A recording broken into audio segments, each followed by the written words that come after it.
I would like to advise Comelec now dispose of that Smartmatic and look for a new one that is free of fraud.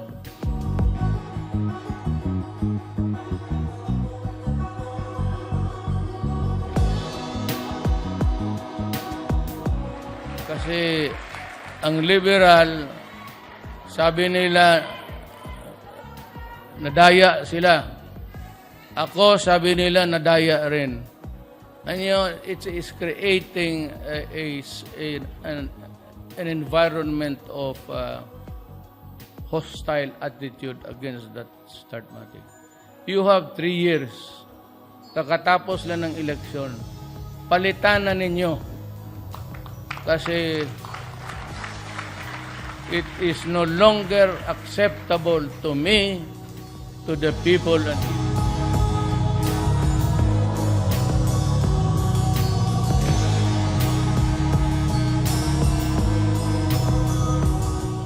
even a single mistake is something that is a tragedy. Yung boto ng Pilipino hindi na bibilang ng totoo. Ang tao ayaw na yung Smartmatic.